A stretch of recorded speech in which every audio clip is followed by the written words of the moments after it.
Hi, I'm Shayna. And I'm Tracy, and we are the creators of The Pump a Dump Show. We are moms, but we were women first. And in this podcast, we explore what it's like to be a woman who also happens to be a mom. Before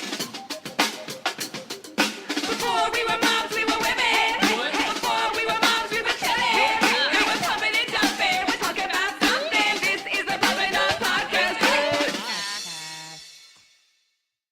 What up, breeders? Welcome back, breeders. Welcome to the Pump a Dump Podcast. Pump a Dump Podcast. Ooh, ooh.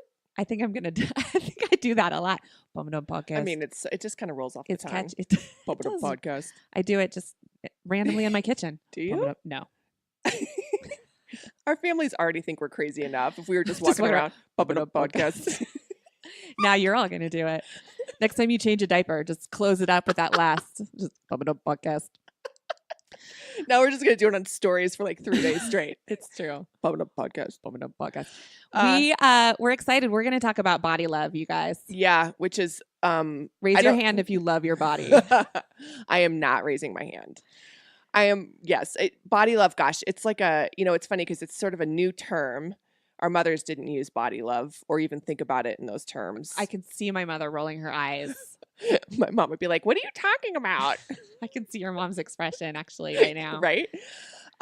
And we certainly didn't have it when we were growing up, which is why I spent most of my teenage years hating myself. But now it's a thing, and it's kind of, It's a great thing. it's a great thing. It's a great thing. It's great. It's confusing because I think as a woman, it's almost impossible. It's like you hear people say it, but do you believe it? Do you really? well, Can you I really mean, get over to that side of life? as a mom, there is something so much harder about body acceptance once you have grown people inside of your body. Well, they're not grown. They're babies. You You've- don't want grown people inside your body. That's terrifying. Pump it on podcast. Oh, that's what it is. It's like our Pump It Up podcast. Once you have tiny people. Once you have grown a person inside your body is what I was trying to Oh, say. Because you said grown. I get it now. We're not drinking. No, we're not. That's the weirdest I part. know. So, I tend to look at my stomach, and as I cinch it into my high-waisted jeans and think to myself, okay, I had two people, Not grown. Two Two grown babies. people. They were babies. and then two abdominal surgeries and all the other Mhm. reasons that I, look at it and hate it.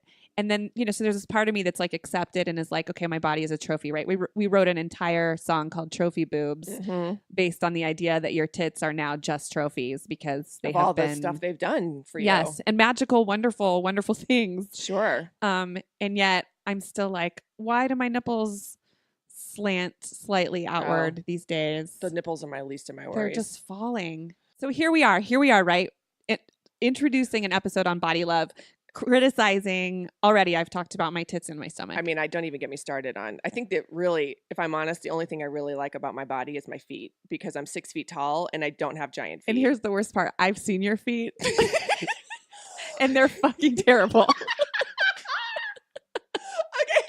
All right. The bone structure of my feet. No, you have like the backs of them are cracked. You guys, can we do a podcast about my feet and figure out what is wrong with my heels? I do you know how many people just logged off? Maybe someone else out there. Does someone else have the heels that I have?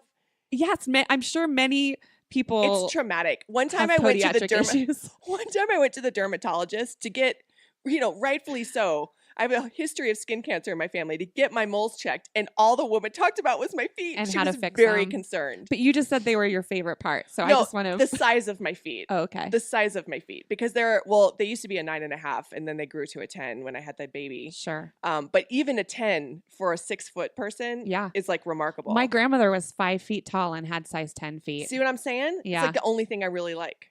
Huh. Okay. Well, so this So there's that. there's that, but we really need to be a lot more positive about our bodies. And it's hard for women, but I will tell you, for men, I feel like it's different. And I just want to give you all an example.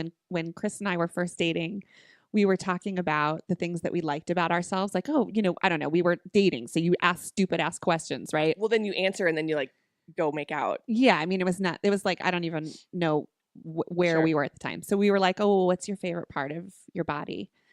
And I think I had said at the time, because I was 22, I was like, oh, I like my back. I think I have a nice back. And I was like, what's yours? And my husband said, my face. You can't just say your whole face. Like, you could be You like, I like my can. eyes or my. But you can if you're a man. Smile. You can just love your face. So I think we should all take a little tip from Chris. Chris and men, and Oh just my start to gosh. adopt what it is that we love about ourselves. But the thing about men is even if they don't love it, they don't hate it, which is a very big difference. Like, they're just nonplussed I mean, about it. we are generalizing. There's probably a lot of very insecure men, thus the gym. Sure.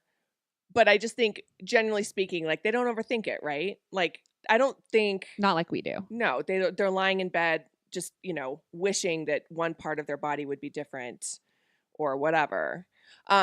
But yes, let's be dudes. So today's guest is like a torchbearer in the body love movement, and her story, and how she came to find the Plus Mommy podcast, and her story behind advocacy and body love is just And the community that she built online before that was even really a thing right, and how necessary it is to advocate for yourself.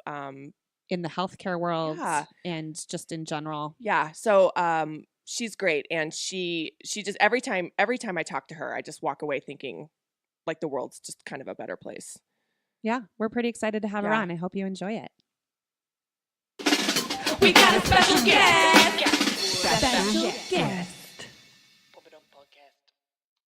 We have been privileged to know Jen for a really long time. For the life of the Pump For the life of the Pump and Dump Show. You were just an angel that showed up in those early years and days, and we've just kind of been colleagues and friends ever since. And it's so great to finally have you on the podcast because you're just so wonderful. Oh, thank you so much for having me. I adore you both so much.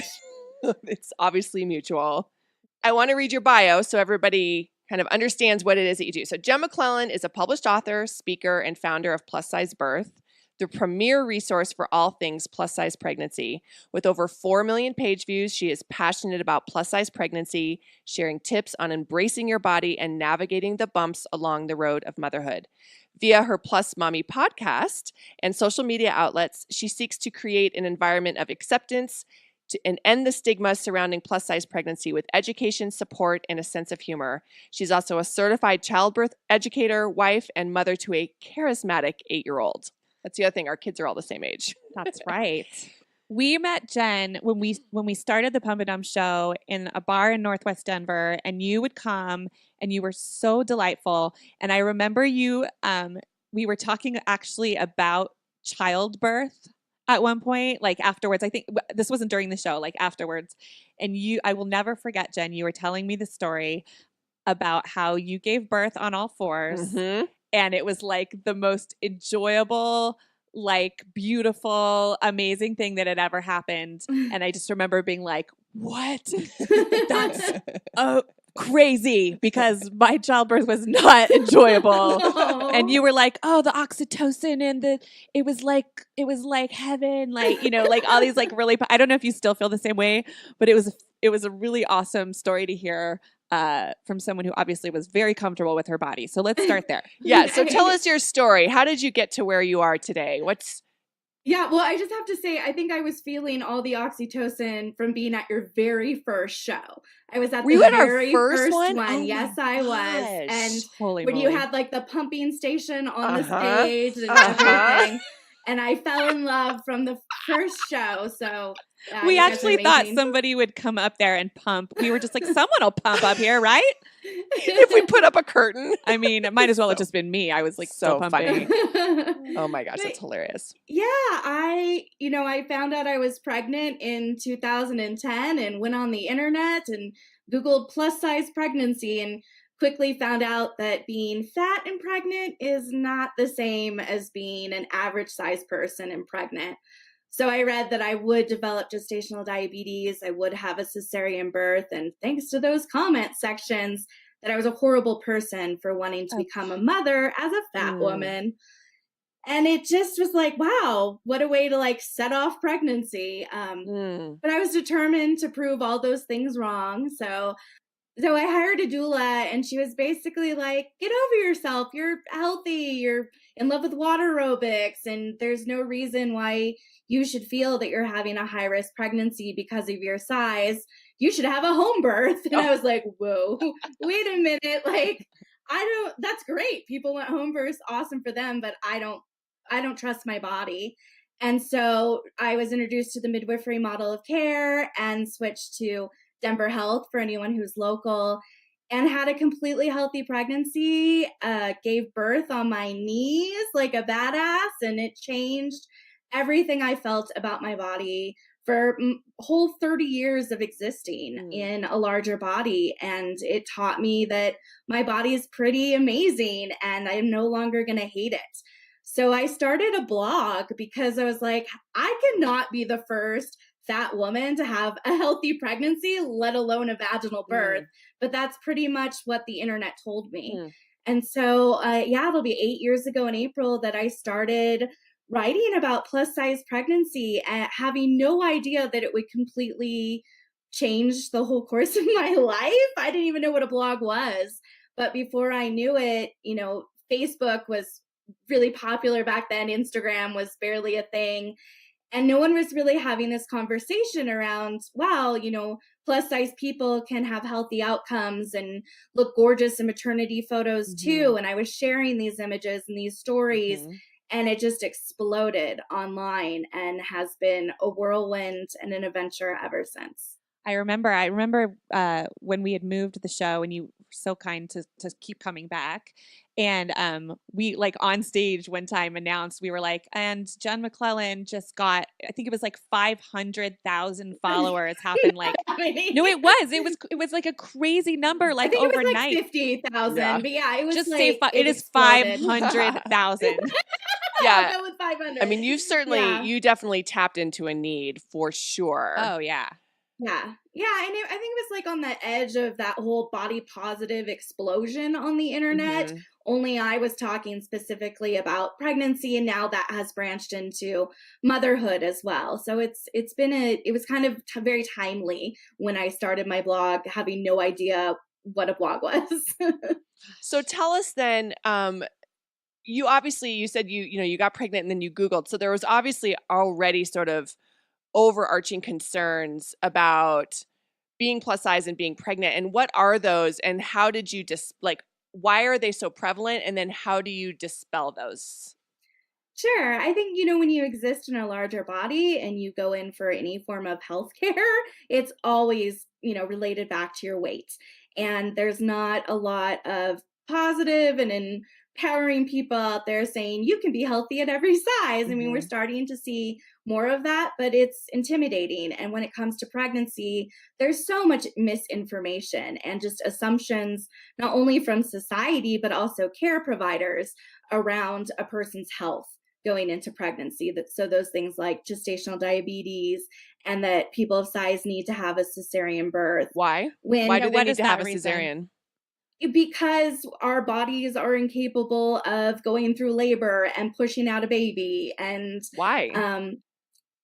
Because of the fat bias, really, that our bodies aren't healthy and we're not well. And I felt like, really discouraged about all this misinformation. And if we look at studies, we show that, gestational diabetes, for example, it's really only around 15% of people of size incur it, but you think it's like 50% by the way people talk about it. So this belief that people in larger bodies don't care about themselves, don't care about their health, don't care about their well-being is BS. And it's very frustrating to enter into the medical field as well and being like, hey, I want resources on how to be healthy, not just assumptions that my body can't have a healthy outcome.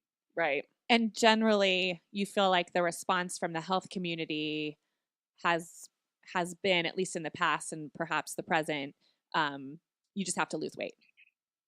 Oh, yeah. Yeah. I mean, there are definitely size friendly healthcare providers. And that's one thing I talk about a lot in my work, the importance, if you are someone of size, to connect with a care provider that will treat you with compassion. And I'll point out one assumption and something that people are told that is just shocking.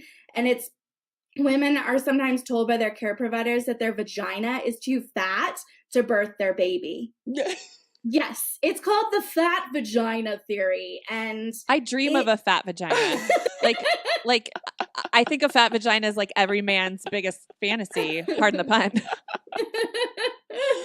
But in this case, it's a care provider telling someone your vagina is too fat to birth your own baby. Come So on. then that makes them not only question their body's ability during birth, but also, can you imagine how that would affect you during intimacy and just your relationship with your body and body image? It's terrible. And this isn't all to say that all care providers have a fat bias, but it's to say that we need to talk about this more often, because the conversations that are happening behind closed doors are unacceptable, and it happens to women of all sizes. I So feel like hold women up. in general. Okay, Yeah. so can a vagina get fat? Is that like is that like physiologically possible? Well, our vaginas come in all shapes and sizes and colors and differences, but the point being, fat smushes, and there's no evidence to show that your vagina can get so fat that your baby can't go through the birth Right. canal. Gotcha. There is soft tissue dystocia and shoulder dystocia, but the increased risks for women of size are small. But to tell someone to their face, Sure. your vagina is too fat to birth your baby, That's it's crazy. horrible. Of It's course it is. horrible. It's Yeah. terrible. Yeah. And so, I mean, I point out the extremes, and I talk about the extremes because no one's talking about them. Meanwhile, I personally had a midwife that, made me feel amazing about my body and believed in my body's abilities long before I did. But there's definitely discrimination happening in a fat bias in the medical community. And I think it's important that we talk about it. So are these discriminations, are any of them true, or is it just this categorical way you feel like you just continuously deal with the medical community? I mean, what are the biases? What are the discriminations? And are there any real concerns, or is it mostly just this sort of blind viewpoint that has no real basis in science? So, of course, there are increased risks when you go into pregnancy with a higher BMI. That there's research to show that. But just because you are a person of size doesn't mean you will automatically incur those risks. Right. So, to me, it's really important about how we talk to people and the language we use when we talk to people about their bodies. So, if we go like, "Oh, you're obese, so you have a higher risk of this and that," or if we say, "Hey, there's about an 85% chance that you won't develop gestational diabetes, and here's Right. how we can help you to reduce your risk." So that's a lot of the work that I do when I talk at, birth professional conferences, is how do we flip the script and empower people to really take charge of their healthcare and their wellness, and to feel great about their bodies, not only during pregnancy, but for the rest of their lives. And I think this is true for women of all size, is that when we're pregnant, it's pretty much the first time that we're not dieting and we're not counting calories. I or was just most gonna of us, say, hopefully. yeah, I was just gonna say, like, when so an overweight or medically considered obese person goes to the doctor and finds out they're pregnant, now is not really the time to just like, well, listen, you're gonna have to lose 100 pounds. Yeah. Like it just seems like the compassion should really be in, okay, well, this is your body, this is what we have to work with, and this is the best way to get you to have a natural childbirth. And it's crazy to me to think that somebody's advice would be otherwise, because like it's not like Yeah. there's much you can do. Yeah. I mean, it's such an opportunity for people of all sizes to change their relationship with food. I mean, we think Yeah. about people who are even anorexic and don't like to eat. Well, now you have to eat. Mhm. For people of all sizes, it's such an incredible time. And it's Mhm. such a vulnerable time for us to be so naked, and we don't know what's happening to our bodies, and we're so Mhm. reliant upon our care providers. So, when you have those opportunities to connect for people of size, especially with a size friendly care provider, it can empower you to feel so great about your body for the rest of your life. Hmm. So now that you've had a baby and moving forward, I mean, what's your work with, with women and with healthcare providers postpartum? Yeah, it continues. Me existing in a larger body, I've recently had some really rough situations with care providers. I had a time when I was struggling to breathe. I had just gotten over strep throat and an airway was blocked. And I was told, well, maybe you're just so big that you need to be on oxygen Oh, and not Mm. helping me. And I Mhm. needed an inhaler with some steroids and then I was fine. Mhm. So I continue to have these conversations not only during pregnancy that we need to be advocating for ourselves, but just in general with healthcare Mhm. and to demand that you're paying for this service. I pay a lot of money every month for my Sure. medical insurance. I don't know about you guys, but regardless of size, we deserve to be treated with dignity. We deserve to connect with a care provider that will meet us where we're at and support us along our journey. And there's such a difference between a care provider that makes me feel good about myself and wants to talk about nutrition and physical activity in a way that isn't demeaning, and then I'm Mhm. excited to like go to the gym and Mhm.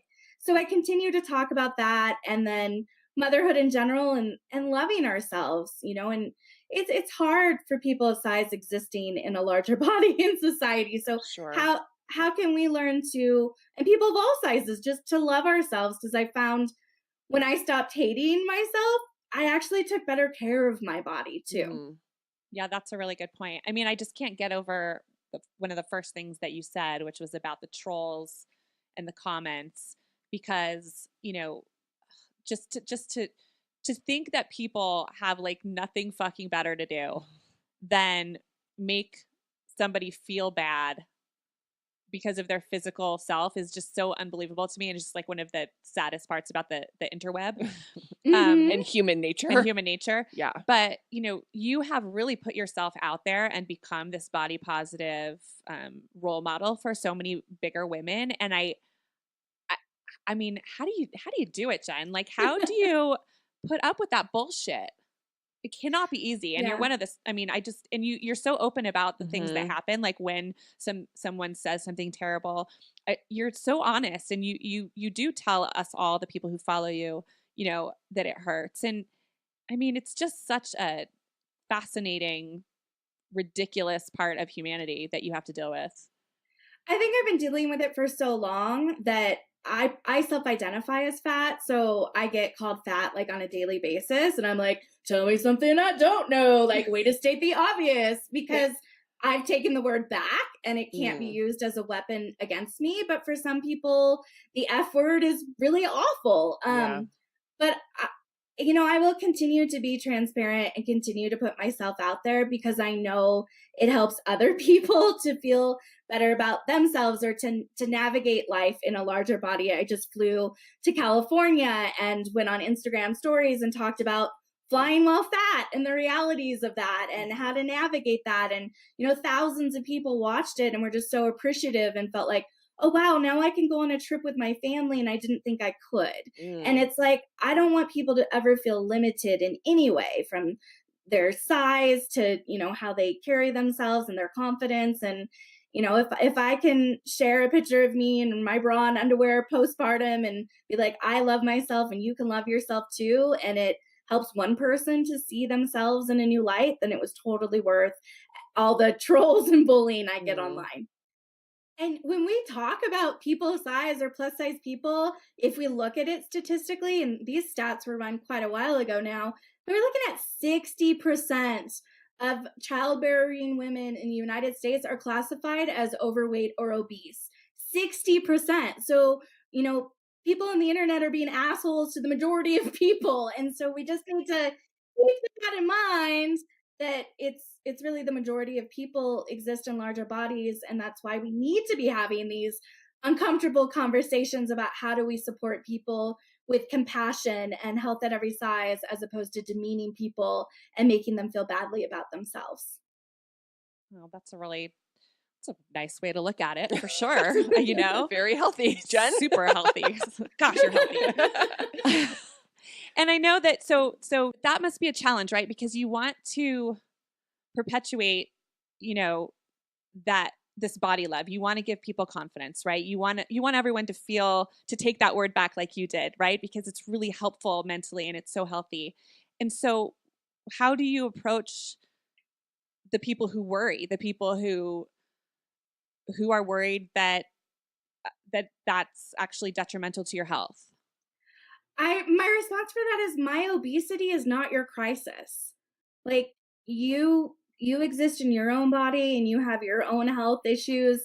I have mine, and you can look at a fat person and know that they're fat. That's all that you know. You don't know that they're doing 5Ks with their family or working with a nutritionist or that they just like to sit on the couch and eat whatever they want. Like you don't know. All you can tell is that they're fat. So of what benefit is it to anyone to look at someone and judge their own health and make assumptions and belittle? I mean, I think that's on the person who's making those assumptions.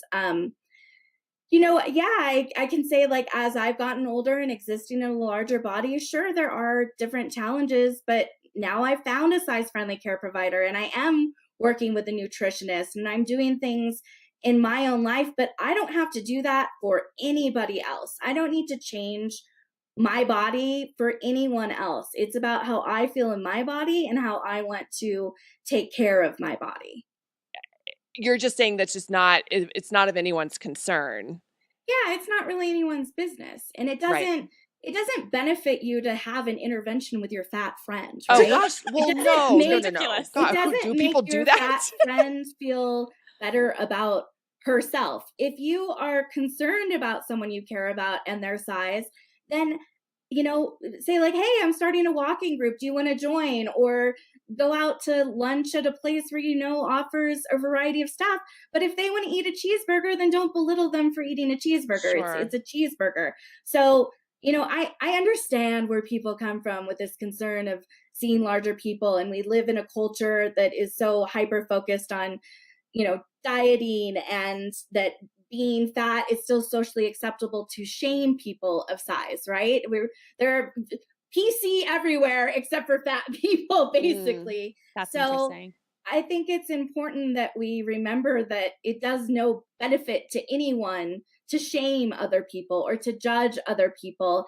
And if you really care about that person, then shaming them is only going to harm them. I know for me Sure. personally, when I've had, in the past, people bring up things about my weight, it just made me want to turn to food to find that comfort, as opposed to like, hey, let's take the kids for, a trip to the park and walk around. And, it's different. But and at the end of the day, again, my obesity is not your crisis. And, maybe it makes someone feel good to post a snarky comment online, but it actually does a lot of damage in the long run. And so let's talk about your community, because what you've created on this niche that you found so many years ago. I mean, you're empowering so many women who are really, they're in the same boat. You guys definitely, everyone has probably struggled with the healthcare bias, and everybody is a mom who, I mean, it's a really amazing community that you are a part of. And I just like, what's that like? And how, what are the other moms like? What changes have you seen? Yeah.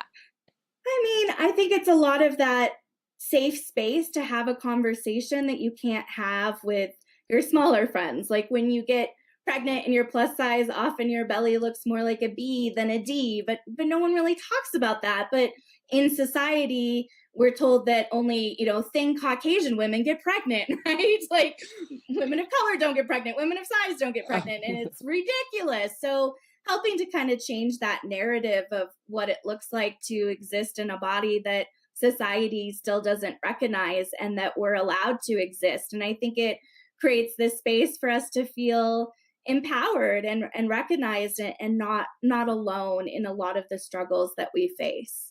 And what are the struggles that you face then are, generally speaking, are bias, not being able to have an honest conversation, and just like instant judgment. Would you say those are the biggest struggles, or are there other ones? Oh yeah, or just like, how do you find plus size maternity clothes? I mean, Sure. there's like those basic struggles too, or even like thankfully just now, in 2019, the fashion industry realizes that fat people have money to spend on clothes and that we Nice. want to spend money on clothes. Like it's just those things. And when we demean people of size and make assumptions about, oh, well, they're not going to the gym. Well, let me tell you how hard it is to find workout clothes and a sports bra that fit me, right? Mhm. Like Mhm. we all have to work together on this Right. and support one another. Mhm. And that's really, it's really frustrating. I'm curious about the travel stuff because you spoke about like the airplane, and is it simply like, and forgive me for being ignorant, is it simply because it's a struggle just the way things are built, because I don't fit in those goddamn or Yeah, you guys travel enough and know how tiny those. I I'm mean, it's 6 feet ridiculous. tall. It fucking sucks. or is Yes. it people being rude about it, or is it Oh, all of the yeah. above? It's all of the above. So I only fly Southwest Airlines because they have a customer of size policy. So I buy my seat and they give me a free middle seat. Mm. And I think God, it's I love wonderful. Southwest. I know, right? I know, I they're think so it's wonderful. wonderful not only for me because it so helps to alleviate my travel anxiety, but it's nice for the person who sits next to me, right? Mhm. Because I mean, I've been on planes where I'm like, do you like to snuggle? Because we're going to be close. But now I only fly Southwest. And so, that's what I talk about is, how to navigate travel in a larger body and not allowing anything to hold you back and assuming that you can't Yeah. explore the world or even go out in public because people are going to make judgments about you. It's Wow. wild. My son recently, it's just speaking of judgments, like there's a little boy at his school who has Down syndrome. And it was so bizarre. You have to teach your children this stuff, Sure. right? Too, right? The people are different and everybody looks different and but he's in his little honest 6-year-old self the other day said, "Oh, that's the little boy I was telling you about. He's hard to look at," he said. Mm. And I haven't stopped thinking about it. And I've talked to him about it probably 5 times now because I just want to keep bringing it up and make sure that he like truly understands that, people are different. Mhm. And how would your heart feel if you heard somebody say Mhm. that? And, it's just an interesting part of parenting, right? That now as these kids get older, looking at the world, and realizing people's differences and trying to imagine, that's the only thing I could think to do. It's like Sure. try to teach him to imagine being that person and having that person's heart. And Well, and I think one of the interesting things too is we make these snap judgments on people, some of which you can't afford. Like there's no, like you're saying, like you look at this person smoking a cigarette on the corner and you think, ugh, or Bowie looks at someone and says they're hard to look at. Like it doesn't, your outward appearance or even some of your life choices doesn't make you a bad person. no, Yeah. and Yeah, I don't think personally that you should smoke cigarettes. It's not good for you. It's scientifically proven that you'll probably get cancer or emphysema, but it doesn't make you a bad person. I had the Mhm. same conversation with my daughter. I got pulled over for a speeding ticket, and she's like, she's like hysterical. She's very much a rule follower, and she's so sad about it. And she's like, and you broke the rules, and now the police are mad at you. I'm like, no, Evie, I made a mistake. Yeah. But I'm doesn't make me a bad person. It doesn't notch me down in life in the life ladder of like humanity. And it's fascinating that as adults I mean, maybe even more so than children, forget it over and over again for a myriad of people and reasons. Oh yeah. Well, in talking to our kids about different people in different size bodies too. Like Mhm. I have a conversation with my son Braden all the time about like, being fat isn't a bad thing. People have different size bodies, different colored bodies, and we just need to be nice to everyone. And then he'll remind me, but mommy, not everyone likes to be called fat.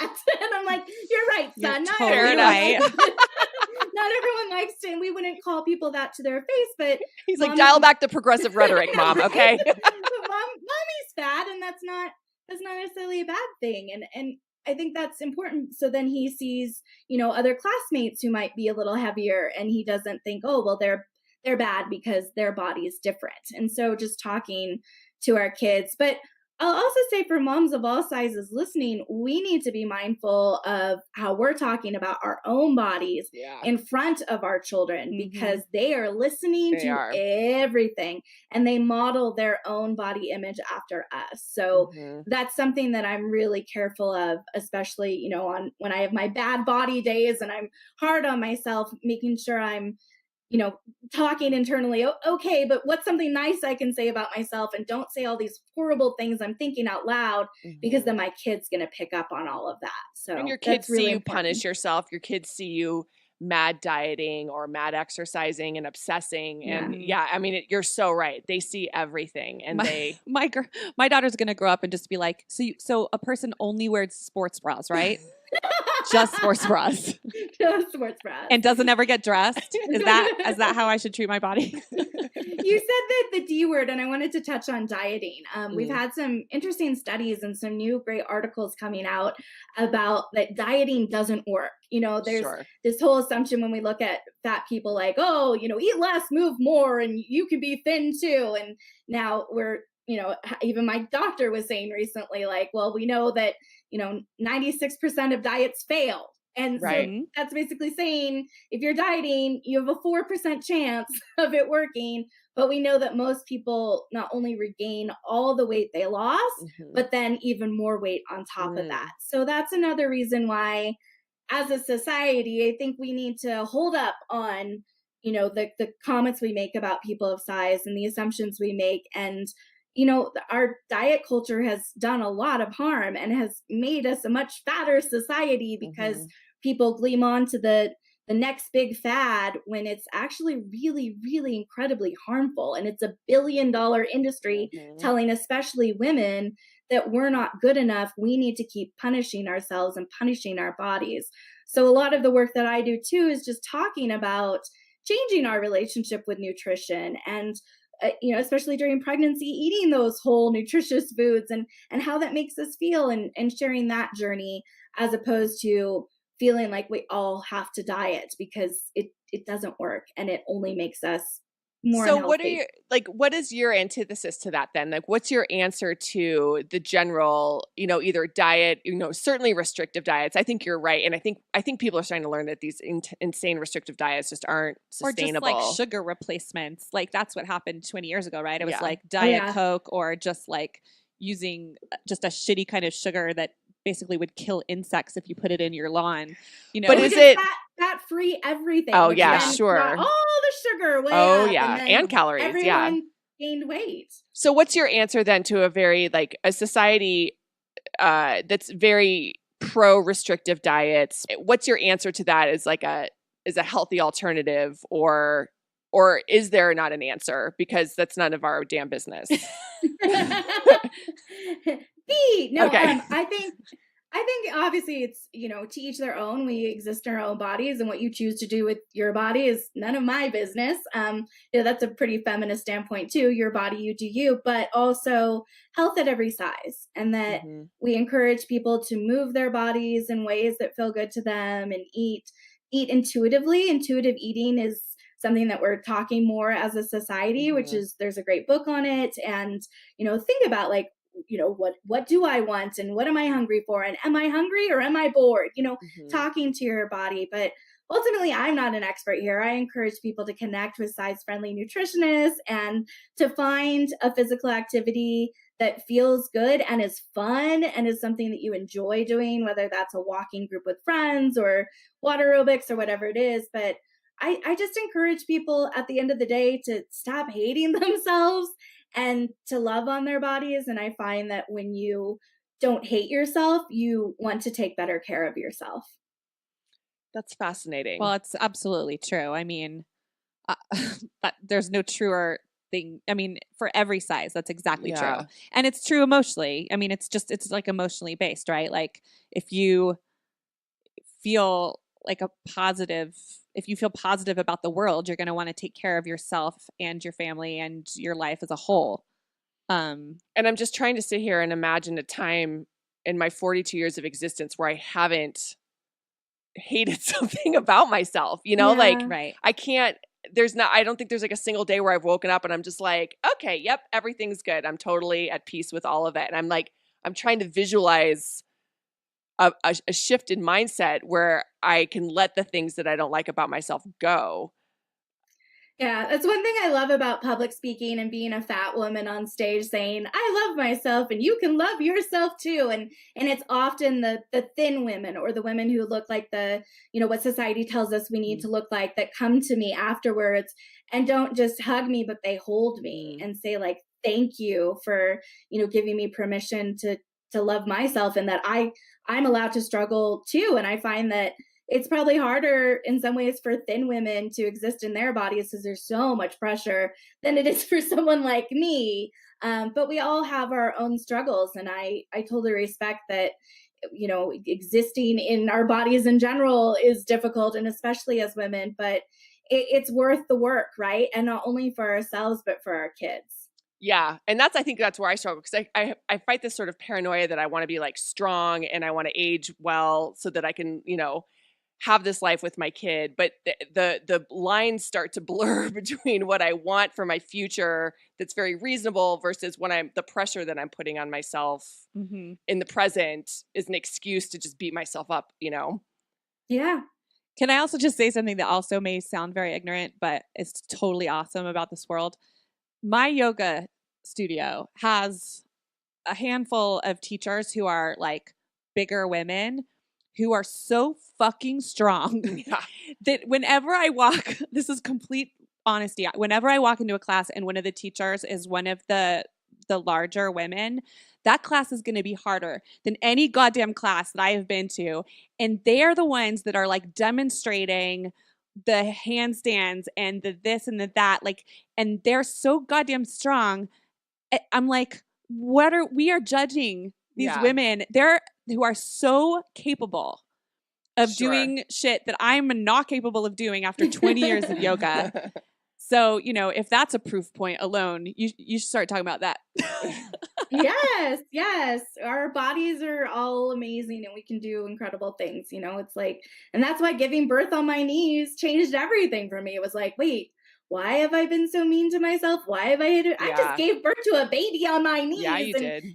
At 300 pounds. And I'm not going to be ashamed of that. And pushed for only 30 minutes as a first time mom. Like, my body is really, really strong, but I have been taking amazing care of my body to get to that point too. So, you can exist in any size and be healthy and take care of yourself and love on yourself. So I guess at the end of the day, I hope for people listening who are people of size, they feel heard and less alone. And for people who aren't, it's this understanding that for those of us who exist in a larger body, like it is hard. It is hard to go out in the world some days knowing that people are going to look at you and judge you. And it's hard to go to the doctor fearful that, they're going to relate everything back to my weight and not the real reason why I'm there. Or I get told all the time now, well, you just need weight loss surgery. And it's very hard to exist. And that's why I fight so hard to love myself, because the alternative is pretty shitty. Oh my gosh. And so do you feel like, are there a lot of women in your community who've had weight loss surgery or who struggle with that decision? Oh yeah. I mean, that's kind of like the status quo. I mean, for medical insurance, you have to talk to people with a higher BMI about their weight now. And now weight loss surgery ends up coming up a lot. And it's very frustrating to me because I don't feel like weight loss surgery is necessarily the answer. I mean, still, over 30% of people end up regaining all their weight back. Tons of people have complications. They won't allow certain people of size to have surgeries they really need, but they'll give them weight loss surgery. I mean, I mean, we're basically prescribing anorexia to people of size to make them smaller. Oh, wow. And then we're seeing a major increase in alcoholism because we're not dealing with the core reason why some people turn to food.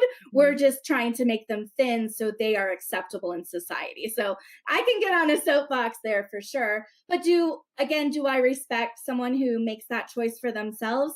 Absolutely. Your body, your choice, you do with it what you want. I just want people to know that they're doing their research and they're making the decision that is best for them. And if their core reason why weight gain is emotional eating, then I have friends that now are true alcoholics because now they just emotional drinking. So it's like Right. we need to really talk more about mental health than That's necessarily physical interesting. health. Yeah, gosh. I mean, in so many areas these days, we're finding Yeah. that that's the truth. That's a really good point. Yeah, that's fascinating. And Always certainly curious. traditional Western medical practitioners don't ever even put that into the equation. No, it's very frustrating. Yes.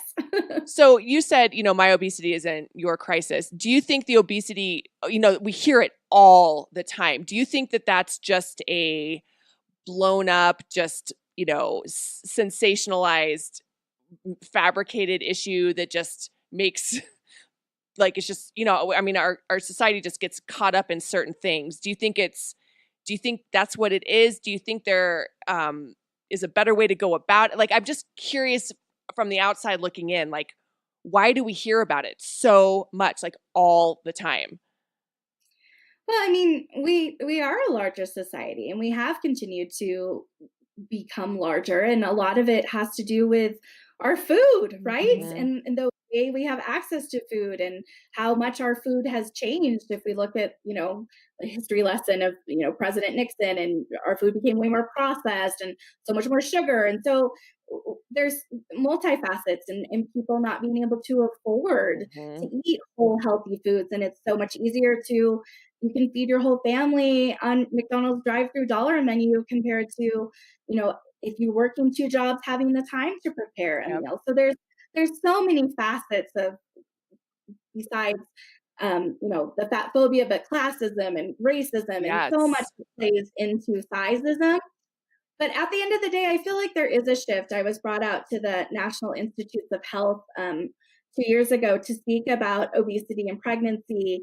And now they're putting together an initiative, and they're not even calling it obesity and pregnancy. It's like plus size or something like that. That's Like, from you, because, girl. That's yeah, I feel amazing. That's like you. I feel like if we start at the base with even our care providers and go back to what we talked about in the beginning of just talking to people differently and Mhm. empowering people to take charge of their healthcare as opposed to demeaning them. And Yeah. I know personally what it's like to have a care provider, make me feel stripped bare and like I don't even deserve to exist. And then to have a care provider make me feel like my body is the most amazing gift and how lucky I am to exist. So, and how those two different ways I was treated, how I felt afterwards, and the Abs- choices I made You're afterwards. so right. My last big weight gain was from that care provider that was like, well, you're just so big, maybe you need to be on oxygen. I gained like 60 pounds. And we have studies to show when care providers shame people of size, they are more likely to gain weight and less Oh likely my to gosh. receive routine medical care. So I didn't go to the doctor for like 2 years after that. Ugh. And I'm like, I know this, and then I become the statistic. But so that's where I really work to from the base up is like, can we teach our care providers how to meet people where they're at? Of course they have concerns. Of course we see more people who have diabetes and high blood pressure, but let's not just over medicate those people. Let's talk to people on a base level of like, what is your access to nutrition? Mhm. Do you have a car? All of that kind of stuff that will help people more so in the long run and help our society.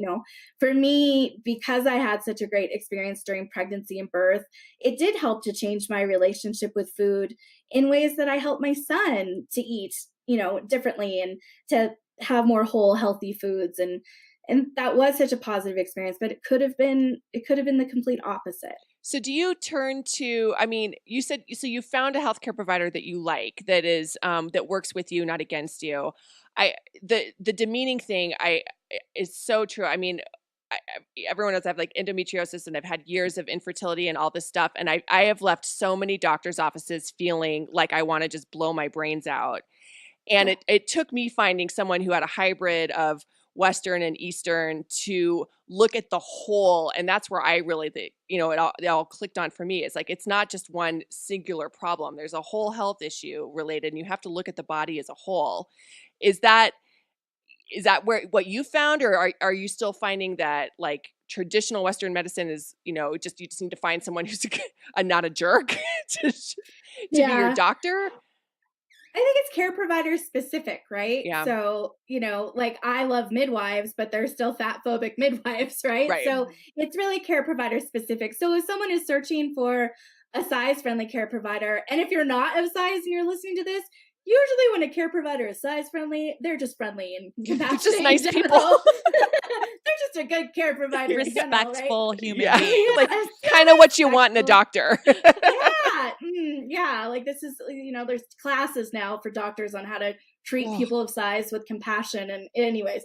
But asking your plus size friends, do you have a care provider you really like? Do you have a care provider that doesn't relate everything back to size? Mm. And then when you schedule that appointment, if you're able to talk directly to the care provider, which never happens anymore, but if by some miracle you can, like, what is your experience supporting people of size? And that's a question I recommend people ask, when you're hiring a nutritionist, when you're going to the chiropractor, if you're getting a massage, like, what is your experience working with people of size? And it's very quickly by their response and the tone of their voice, Oh, whether or not they're interesting. probably going to be the right fit for you.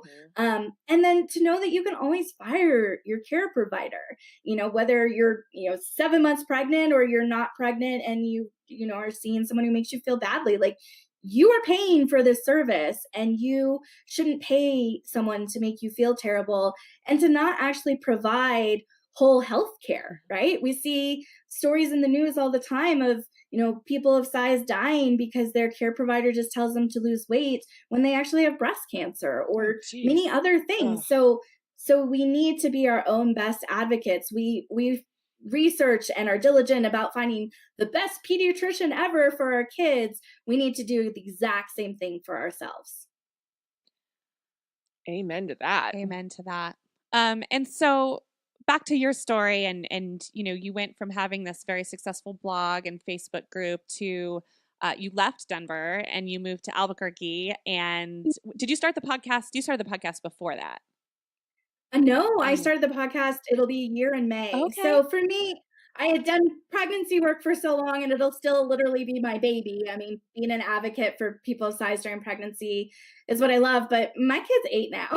So there's a lot about motherhood and body love. And I've done a lot more public speaking and co-authored a book on body love for moms. So I wanted to venture into more of that. So I started the Plus Mommy podcast to have some of the conversations we've had today that are kind of uncomfortable, but that are important to have because not everyone's having them. So I think we need to be having these conversations, and people can take from it what they will. But at the end of the day, I hope that people that are listening that have a preconceived notion about people of size will maybe think a little different. And if I've accomplished that, then it was amazing to be on this show for multiple reasons, but especially that. And tell us about your book, Jen.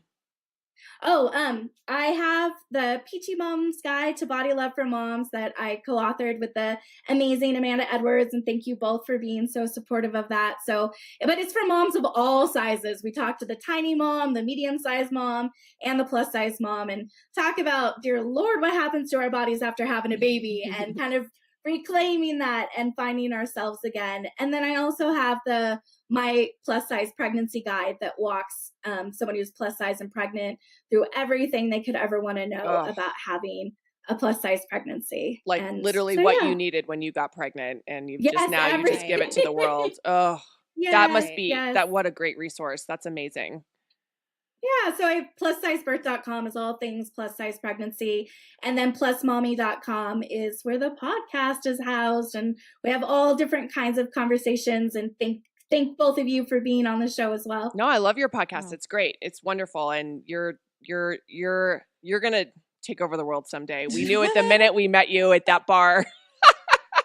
And you guys have literally taken over the world since I've met you, and I can't be prouder for all that you guys have both accomplished. And I mean, I love all that you do because it brings women together in this craziness of motherhood and helps us to know that we're not alone in this. And that's so important. And we need that more in this society that is so social media, but we need that in-person connection as well. Agree.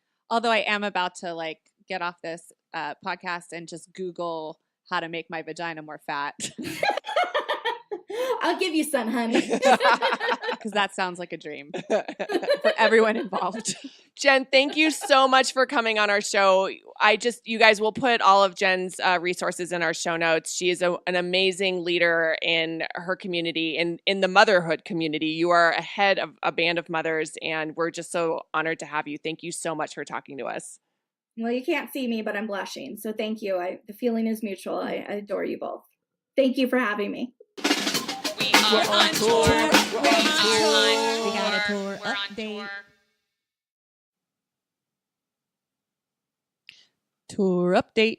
Bumming Up Podcast. We are about to get on an airplane Yes. Thursday morning and fly to Indianapolis, do a show at the Egyptian Room, rent a minivan,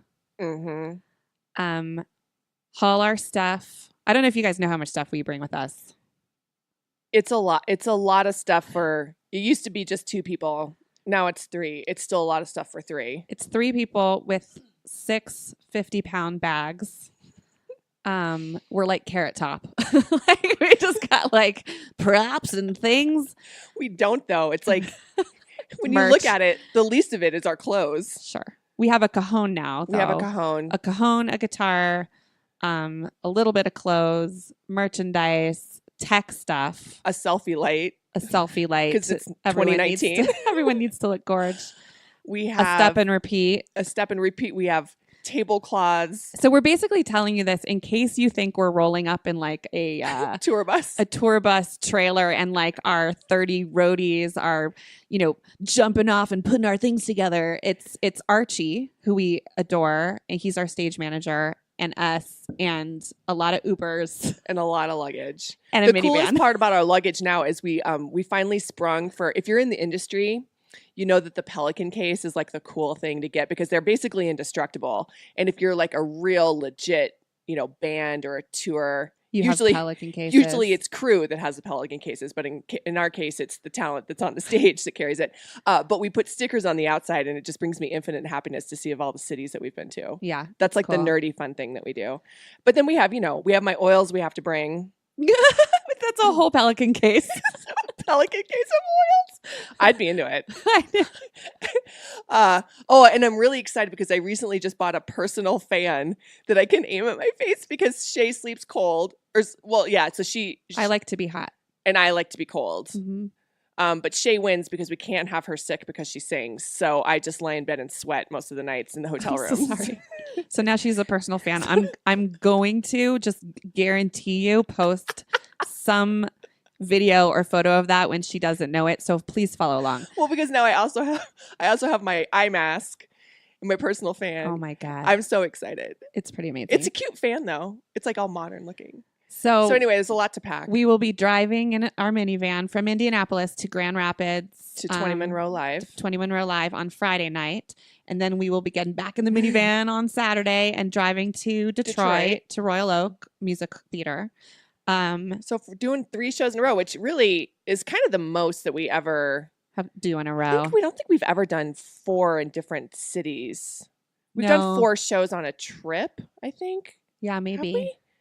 3 is about our max because we don't like to be gone that long. So then Then we'll be home oh on St. gosh, Patrick's Day. We will. And what time is our flight? It's ridiculous Oh, out of I don't know. Detroit. It's probably 6 a.m. or something. Yeah, it's like a 6 like a.m. usual. flight. So we'll be up at like 3 a.m.